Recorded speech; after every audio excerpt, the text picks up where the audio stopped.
हनुमान,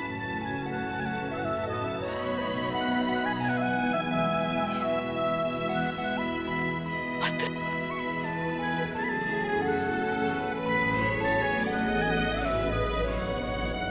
पुत्र, ये सब क्यों और कैसे? नहीं माता, क्षमा माता, मैं वचनबद्ध था। ये हमारी विनती है कि आप स्वयं हमारे बंदी बन जाइए। मैं राम भक्त हनुमान आपका बंधन स्वीकार करता हूँ। माता, मैंने प्रयास किया ये युद्ध रोकने का,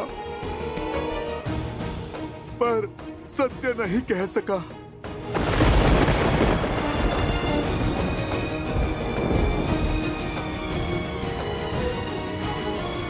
अर्थात तुम थे यहाँ, आरंभ से यही थे तुम जानते थे ना हनुमान कि लवकुश कौन है, श्री राम से उनका क्या नाता है, सब ज्ञात था ना तुम्हें, और फिर भी तुमने ये युद्ध नहीं रोका। किस उद्देश्य ने तुम्हें कर्तव्य से विमुख कर दिया हनुमान? उद्देश्य नहीं माता, वचन ने मुझे रोक लिया। तो वो एक वचन तुम्हारे प्रभु के भाइयों के प्राणों से, वानर राज सुग्रीव, अंगद, विभीषण के प्राणों से अधिक मूल्यवान हो गया है। यहाँ एक के बाद एक अनिष्ट घटती रही और तुम मौन होकर देखते रहे। लवकुश ने अपने परिवार, अपने पिता के विरुद्ध शस्त्र उठाए और तुम केवल देखते रहे। नहीं माता, मैंने बहुत प्रयास किया, किंतु महादेव। बस हनुमान, तुम मेरे परिवार के पास थे, मेरे लक्ष्मण, भरत और शत्रुघ्न भैया के निकट थे, तो मुझे पूरा विश्वास था कि वो सुरक्षित है। तुम पर पूरा विश्वास था कि जब तक मेरा पुत्र है उन्हें कोई संकट नहीं हो सकता।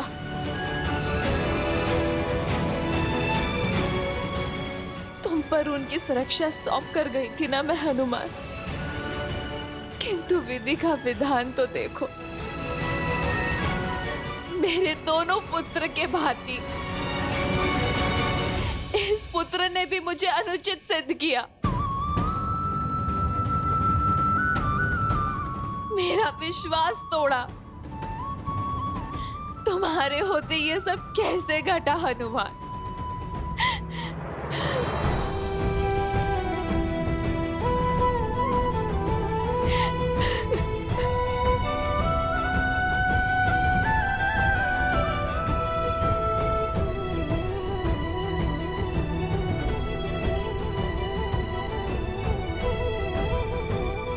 मुझे वहां जाना होगा, मुझे वहां जाना होगा।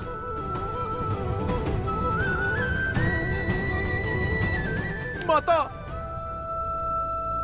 जाइए माता, विरह के इस घोर दुख, वियोग के इस असहनीय तप के बाद आज आप प्रभु से मिलकर सिया राम को पुनः एक साथ देखने का, संसार का ये स्वप्न साकार कर दीजिए माता। केवल आप ही ये कर सकती है माता।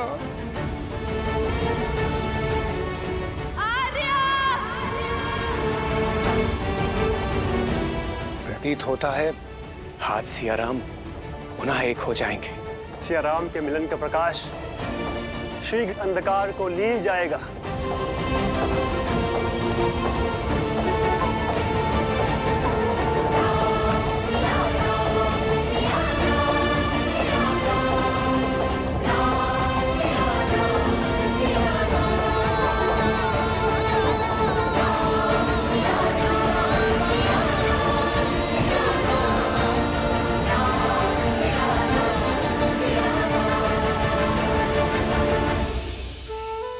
महादेव, लगता है विरह की घटा छटने वाली है। सिया राम का मिलन होने वाला है। शीघ्र देवी, शीघ्र।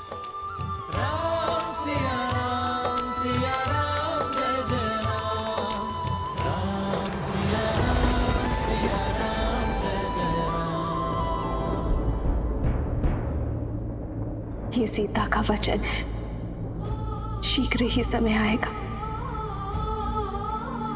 जब अयोध्या से हर मलिनता नष्ट हो जाएगी, जब हमारी संतान के लिए यहाँ आना शुभ होगा।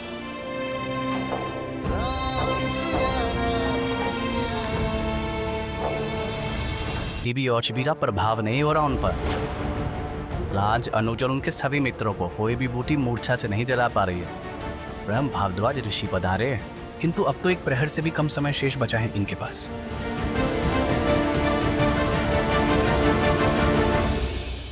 मेरे ही पुत्र मेरे परिवार के विनाश का कारण। नहीं,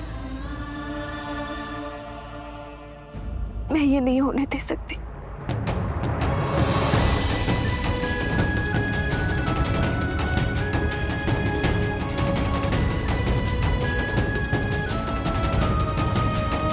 माता, माता, माता, माता, आप दोनों का मिलन हुआ।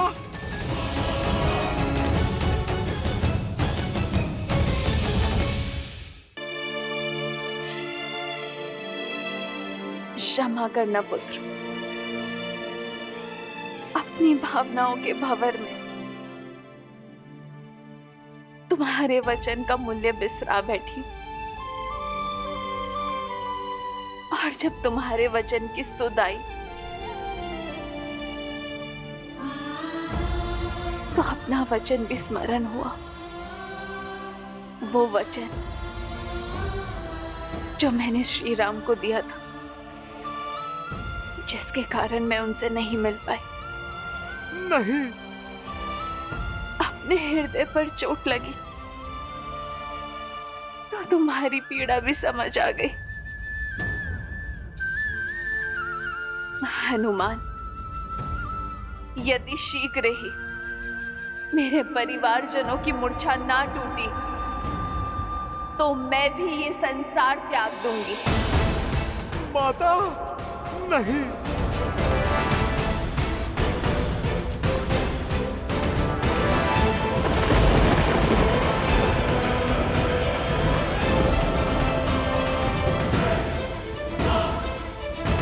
शीघ्र ही मेरे परिवारजनों की मूर्छा नहीं टूटी तो मैं भी ये संसार त्याग दूंगी। माता, नहीं।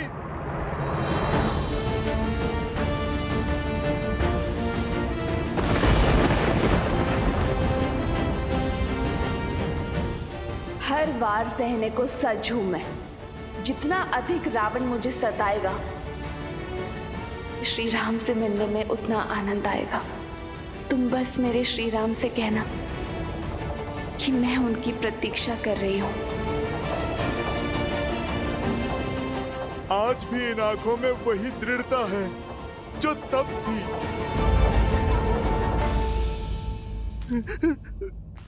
माता, माता रुक जाइए। माता, कोई तो उपाय होगा, आप रुक जाइए। माता, माता रुकिए। हमने दुख दिया, सिया राम को मिलवाने के लिए किया। हमें क्या बोध था कि हमारा ये प्रयास हमारे माता पिता को ही कष्ट देगा।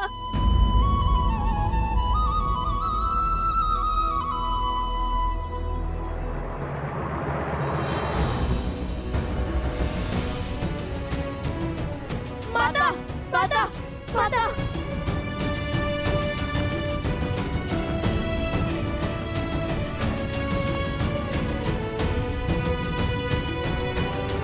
माता, माता, हमसे घोर पाप हो गया माता। अब क्या करें? कैसे प्रायश्चित करें माता? कुछ समझ में नहीं आ रहा माता। राज, अनुज और उनके मित्रों को कोई भी बूटी मूर्छा से नहीं जगा पा रही है। हमसे एक भूल हो गई, बहुत बड़ी भूल हो गई।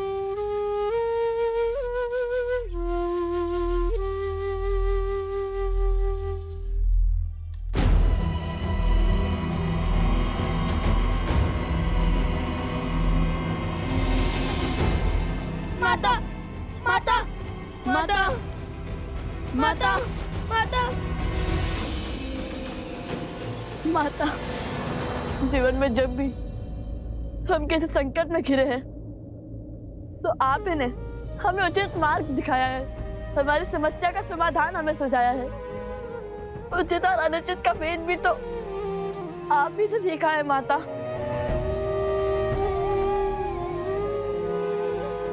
और आज जब हमने अपने परिवार को इस अवस्था और परिस्थिति में पहुंचा दिया है तो आप कुछ नहीं कहेंगी। माता, हमें क्षमा कर दीजिए माता। अपना मोह तोड़िए और हमें मार्ग दिखाइए माता। माता, माता,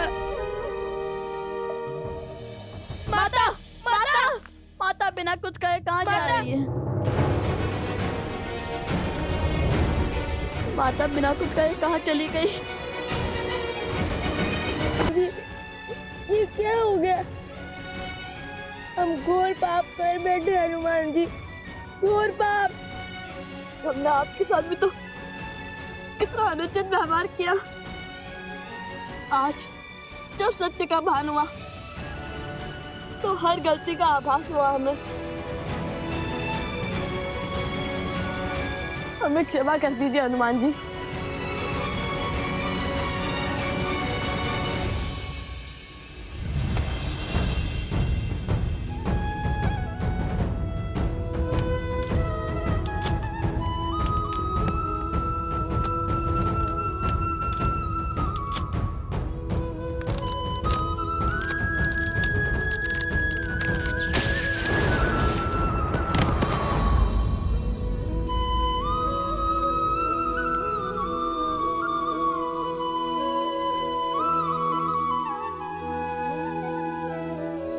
पुत्रों, तुमसे भूल हुई, परंतु तुमने अपनी भूल को समझा, उसे स्वीकारा, और यही तुम्हारी सबसे बड़ी शक्ति है।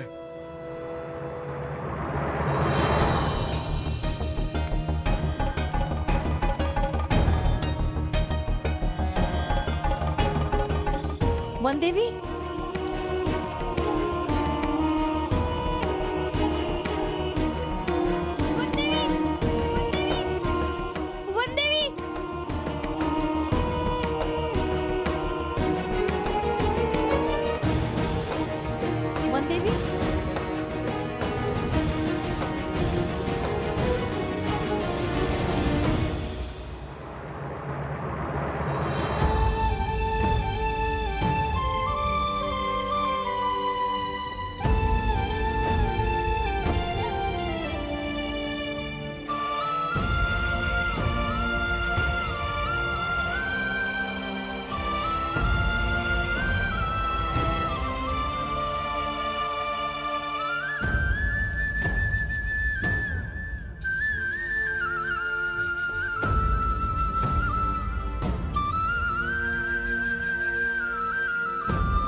इस समय, इस क्षण क्या उचित क्या अनुचित कुछ समझ नहीं आ रहा है, किंतु केवल इतना जानती हूं कि मुझे अपने परिवारजनों को बचाना है, अपनी बहनों के सुहाग को बचाना है। क्या?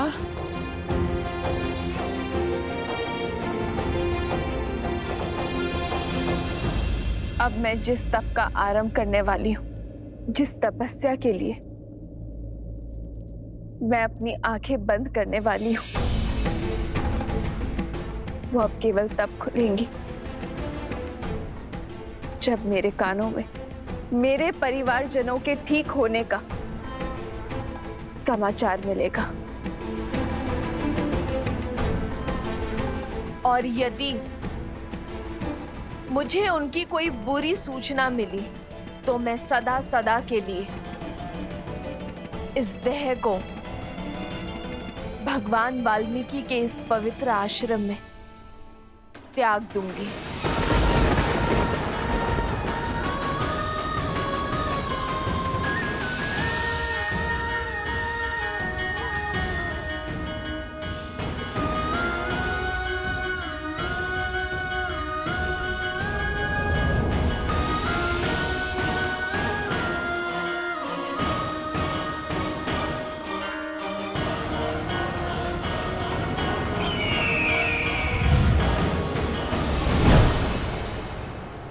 भैया सुना आपने?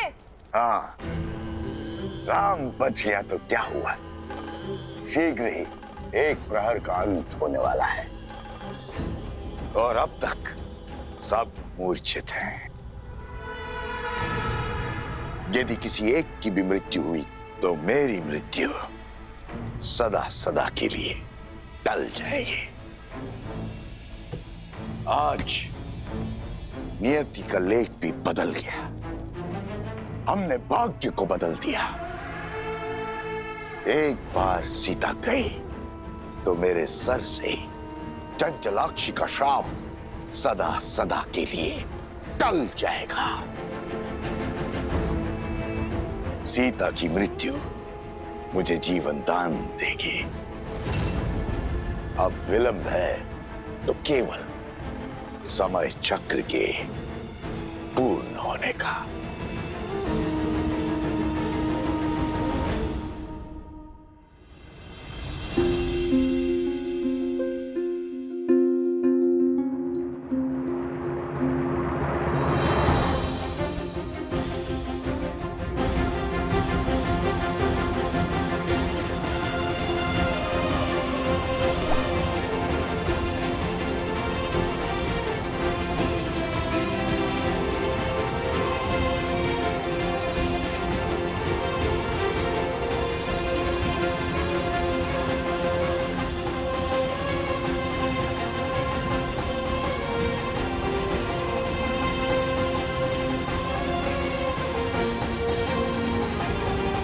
सूर्यास्त के साथ ही एक पहर का अंत हो जाएगा।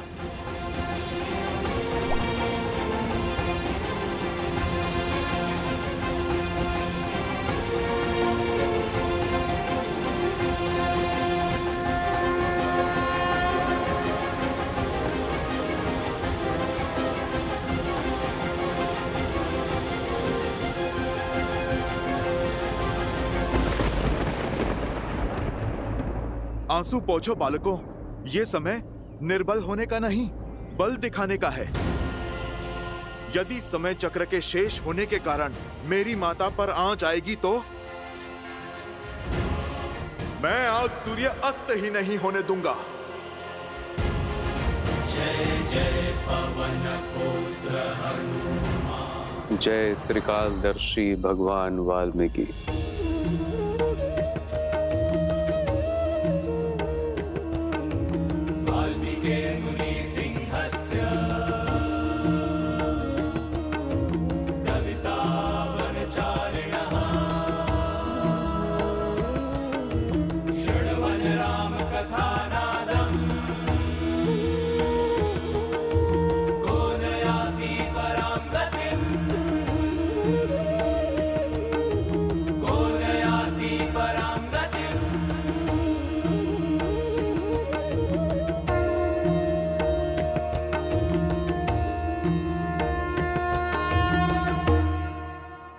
सूर्य कैसे रोकेंगे हनुमान जी, बालपन की भांति?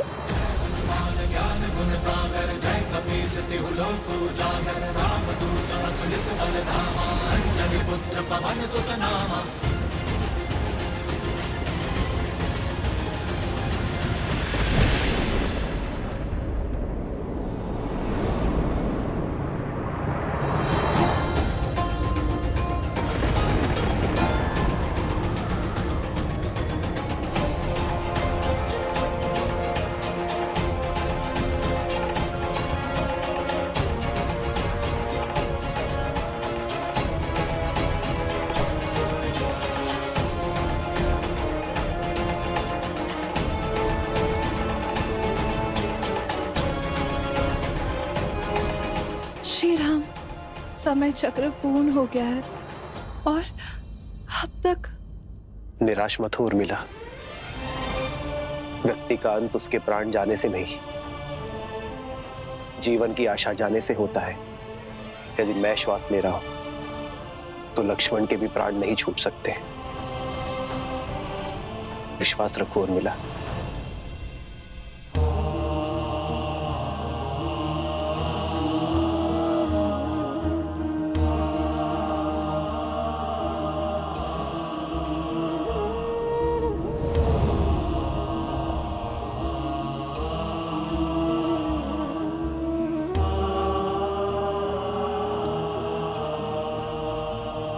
सूर्यास्त हो गया है अब तक।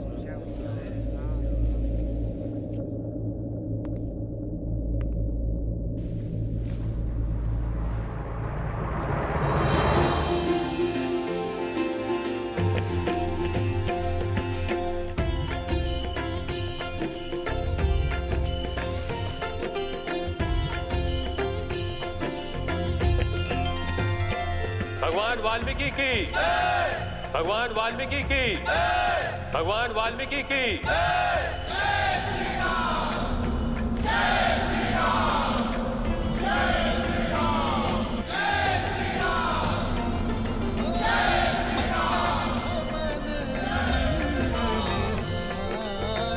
क्या हुआ हनुमान जी? ऋषिवर, आप ही के कारण मुझे मेरे भाइयों और बंधुओं का साथ पुनः प्राप्त हुआ है। रघुवंश की जो डोर टूटने को थी, उसकी एक रेशे से आपने रक्षा की है। आपका जितना आभार व्यक्त करूं उतना कम है ऋषिवर। मेरे कारण नहीं, त्रिकालदर्शी भगवान वाल्मीकि के कारण।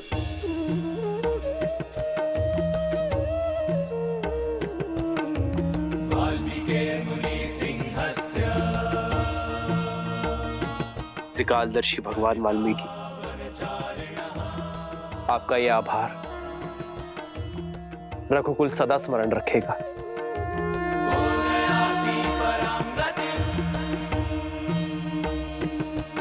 ऋषिवर, मुझे शीघ्र अतिशीघ्र लवकुश से मिलने की इच्छा है।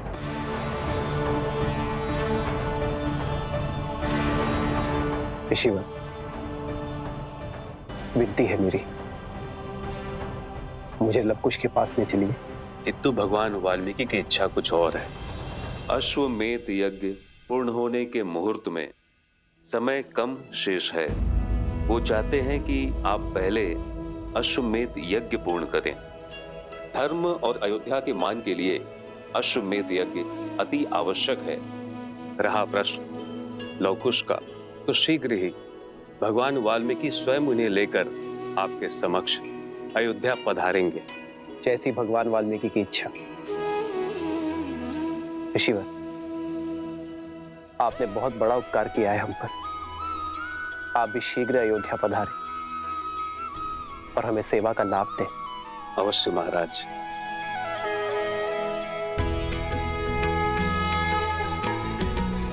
जो दंड के भागी हैं, आप उनका आतिथ्य करने को उत्सुक है भैया। आपको स्मरण है, उन दोनों ने न केवल अश्वमेध यज्ञ के अश्व को रोकने का दुस्साहस किया है, अपितु स्पष्ट रूप से अयोध्या पर प्रहार भी किया है। उन दोनों का स्थान अयोध्या के कारागृह में, ना कि अतिथि गृह में। लक्ष्मण,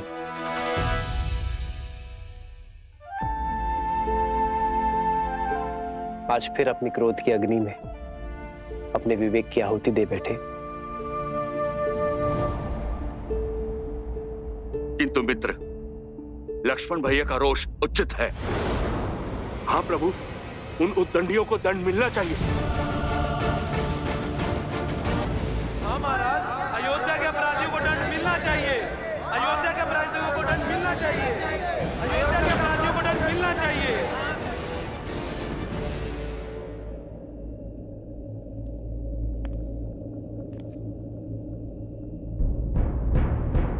आप सभी शांत हो जाइए। मैं जानता हूं जो हुआ उससे आप सभी आहत हैं।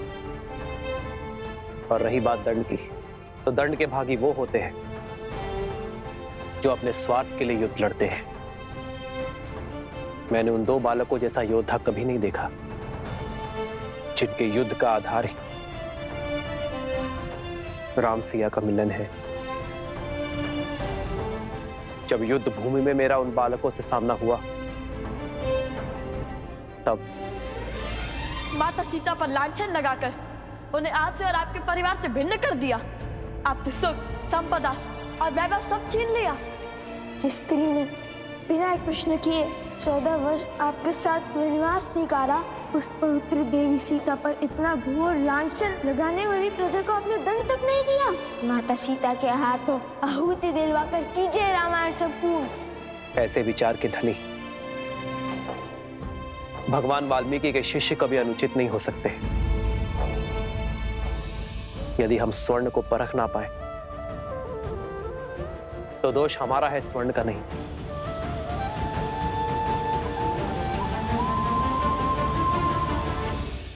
का लक्ष्य इतना शुभ और विचार इतने शुद्ध है तो हमें उनसे क्षमा मांगनी चाहिए भैया। भूल तो हमसे भी हुई है, बिना उनकी बात को समझे हमने उन पर प्रहार कर दिया। भूल ना तुमसे हुई है ना उनसे। तुम अपना धर्म निभा रहे थे और वो अपना धर्म निभा रहे थे, किंतु मैं उनसे मिलकर ये जानना चाहता हूँ कि 2 अपरिचित बालकों का सीता और मुझसे इतना लगाव कैसे हो गया कि वो अपने प्राण तक दांव पर लगाने से पीछे नहीं हटे। ये साधारण घटना नहीं है भरत, इसमें अवश्य ही कोई असाधारण बात छुपी है जिसका पता हमें भगवान वाल्मीकि के अयोध्या आगमन पर होगा। मुझे प्रतीक्षा उस क्षण की है जब भगवान वाल्मीकि लव कुश को अयोध्या लेकर आएंगे।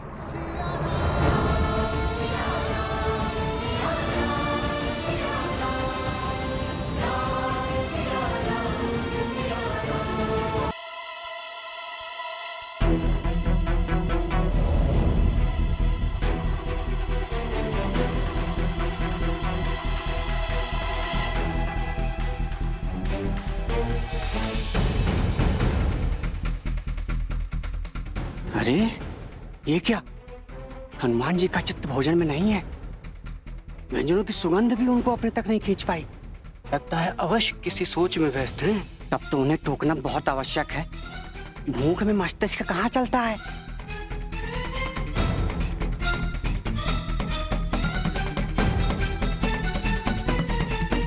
हनुमान जी, भोजन सज है। आप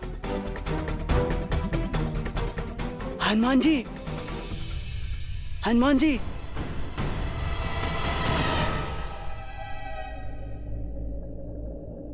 मौन, कृपया। देख नहीं रहे मैं कैसी चिंता में खोया हुआ हूं? आप भोजन वहां रख दीजिए। भोजन में भी ध्यान नहीं। लगता है समस्या गंभीर है। कहीं युद्ध शेष तो नहीं है।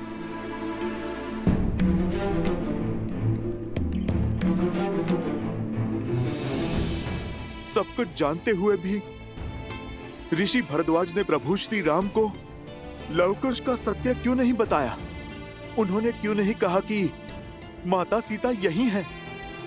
भगवान वाल्मीकि के आशीर्वाद से प्रभु श्री राम का माता सीता से मिलन क्यों नहीं करवाया? प्रभु को कितनी प्रसन्नता, कितना सुख मिलता ये जानकर कि अभी अभी वो जिनकी प्रशंसा के पुल बांध रहे थे वो उन्हीं के पुत्र हैं।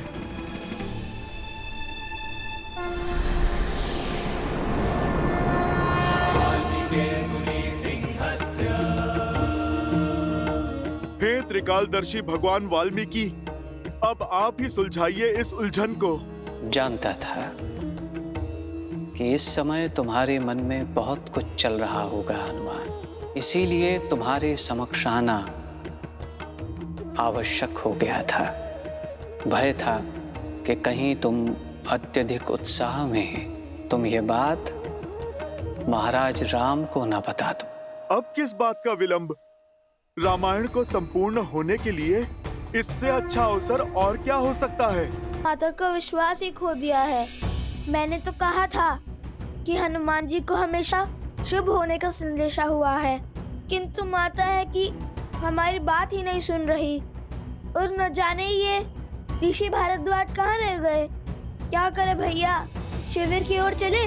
नहीं कुश, हम भगवान वाल्मीकि की आज्ञा से आश्रम में आए थे, तो उनकी बिना अनुमति के हम बाहर भी नहीं जा सकते। किंतु हमने शीघ्र ही कुछ नहीं किया तो? तुम्हें जो करना था कर चुके। ऋषिवर? भगवान वाल्मीकि को जो करना था उन्होंने कर दिया। अर्थात?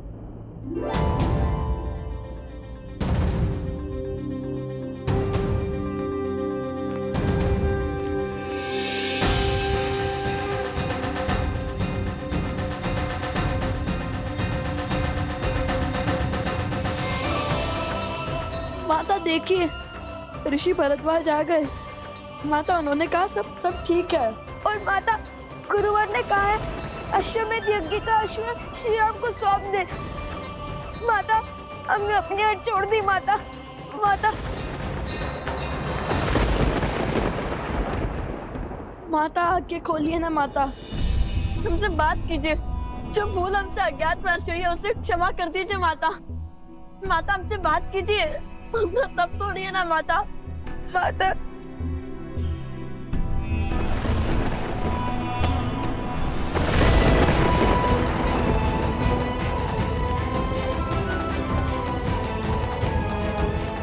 माता आंखें खोलिए ना। माता, अपनी आंखें खोलिए ना माता। क्यों अपने पुत्रों की बात सुनकर भी आप अनसुना कर रही हैं? आपके रोष के साथ कैसे जी पाएंगे हम माता? तुमसे केवल इतना ही कह सकता हूं कि जो वचन तुमने मुझे दिया था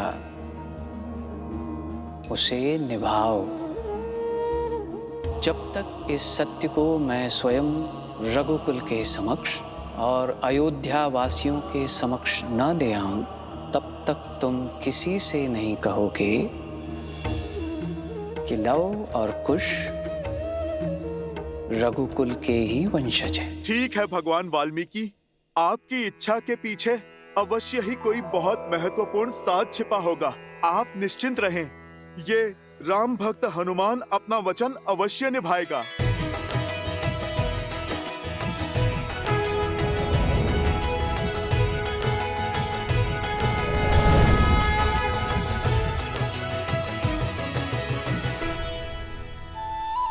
चिंता मिटी तो अब भूख सताने लगी। चलो कुछ खा ही लेता हूँ।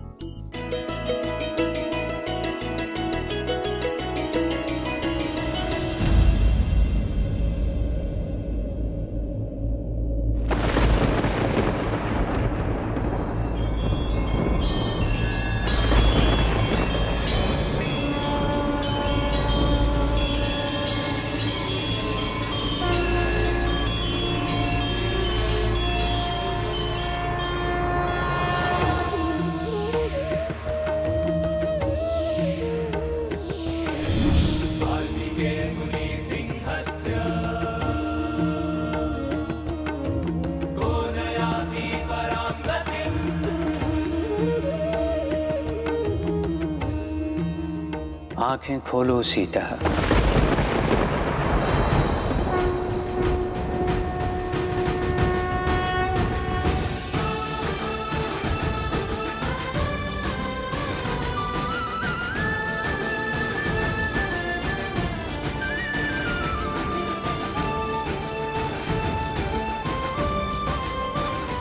प्रणाम भगवान वाल्मीकि जी।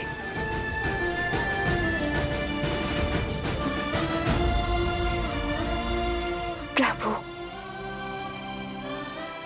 मुझे इस असत्य के अंधकार से सत्य के प्रकाश में लाइए। मेरे पुत्रों ने मुझसे पग पग पर असत्य कहा और आज भी कह रहे हैं कि सब कुछ ठीक हो गया, किंतु अब मुझे उनकी बातों पर विश्वास नहीं होता। अब आप ही मुझे सत्य बताइए प्रभु।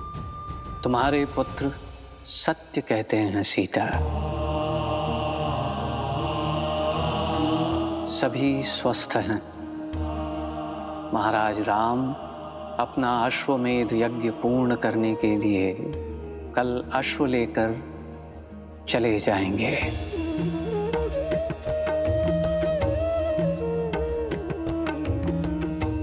किंतु मैं यहाँ केवल ये कहने आया हूँ कि मेरे शिष्यों ने कोई अधर्म, कोई भूल नहीं की, बल्कि उन्होंने तो मेरी सीख को और आगे बढ़ाया है। अयोध्या में जो लोक अपवाद फैला, जिसके परिणाम स्वरूप अयोध्या वासियों ने अपनी ही महारानी पर लांछन लगाए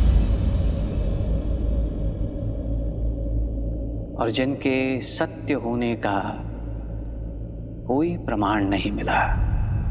मैं मर्यादा पुरुषोत्तम राम नहीं हूं। मैं ऐसी स्त्री को नहीं अपनाऊंगा जो किसी अन्य पुरुष के साथ रहकर आई हो।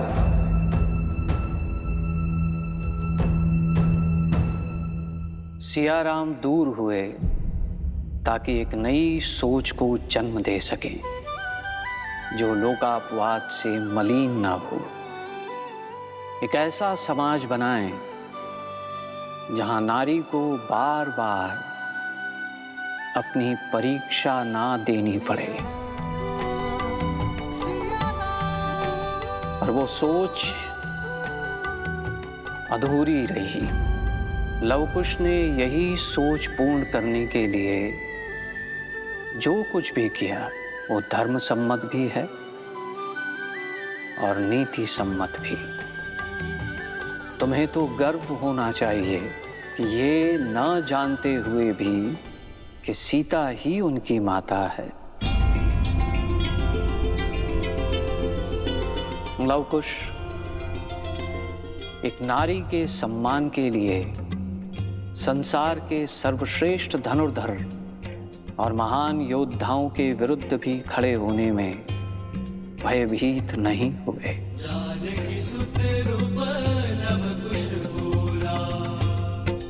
सीता, तुम्हारा वनवास अब अंत तक पहुंचने को है। जिस प्रकार हर घटना के पीछे एक कारण होता है, उसी प्रकार ये युद्ध भी वही मार्ग है जो तुम्हारे अधिकारों को एक नई पहचान देगा। भगवान, क्या हम अपने पिता से मिल सकते हैं? शीघ्र, किंतु इस समय सबसे अधिक तुम्हारी आवश्यकता तुम्हारी माता को है लवकुश, क्योंकि अब तक तुम जो युद्ध लड़ रहे थे वो महारानी सीता के लिए था, परंतु अब तुम्हें अपनी माता के अधिकार के लिए लड़ाई लड़नी होगी। और केवल अपनी शक्ति का प्रदर्शन करके तुम ये युद्ध नहीं जीत सकते, क्योंकि ये युद्ध है लोकापवाद के विरुद्ध, असुरी सोच के विरुद्ध जो अयोध्या वासियों के मन में घर कर चुकी है। और बुरी सोच को केवल शुभ सोच ही उचित कर सकती है।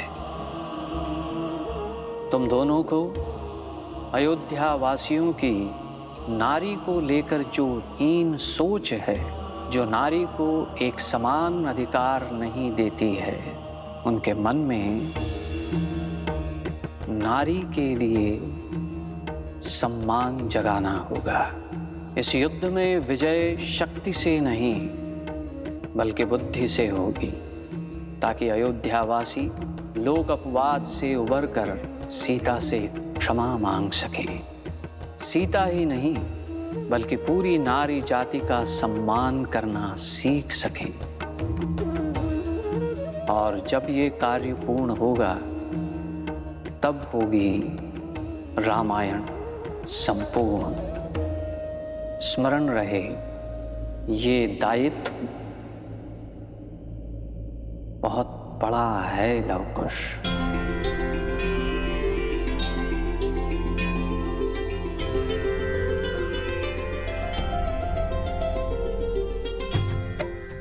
अपनी माता के चरणों की सौगंध है गुरुवर। अब रामायण को संपूर्ण करने के लिए हम अयोध्या वासियों की सोच बदलेंगे।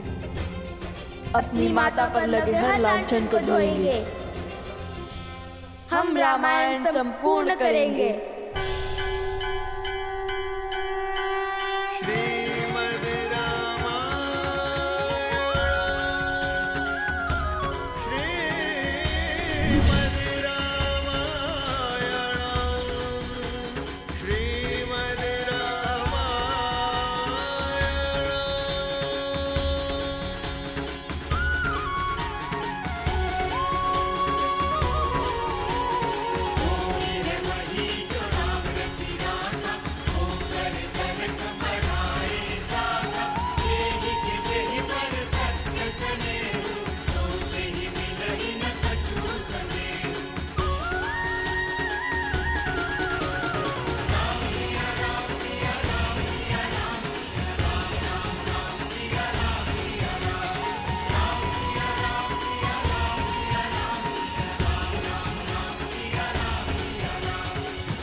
क्रोध में न जाने मैंने क्या क्या कह दिया, मुझे क्षमा कर दीजिए।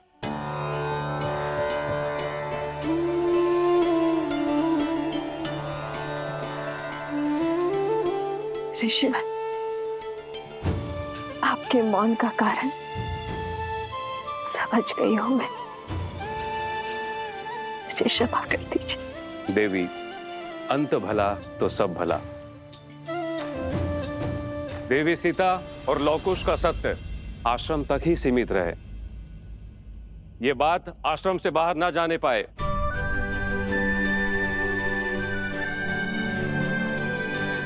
महारानी सीता, धन्य हुई मैं कि मेरा समय आपके सानिध्य में बीता, आपके आशीष छाया में बीता। क्षमा करना मुझे ज्ञानी को। बचपन से मिथिला के हर गली में बस आपकी कहानियां सुनती आई हूं, किंतु फिर भी आपको पहचान नहीं पाई, जबकि आपका हर वचन, आपके हर कर्म बिल्कुल वही थे जो कहानियों में सुनती आई हूं।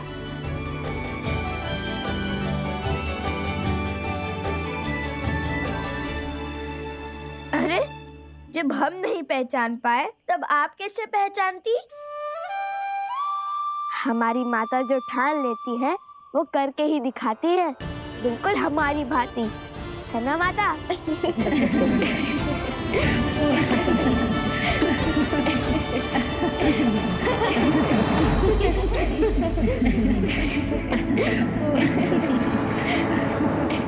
बस बंद करो मेरी हार पर उड़ रहे इस उपहास को, मौन करो इन सबको।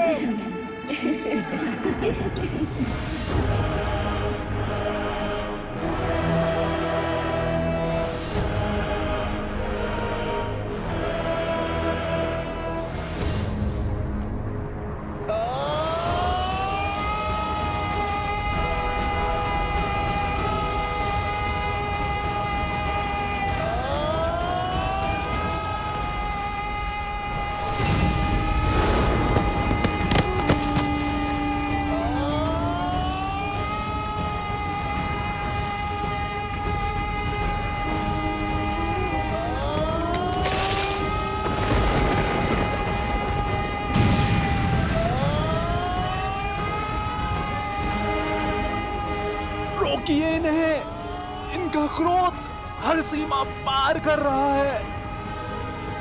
कहीं रघुवंश का अंत करने वाले का ही अंत ना हो जाए। रुक जाइए भैया, शांत हो जाइए, शांत हो जाइए भैया, शांत हो जाइए भैया, शांत हो जाइए।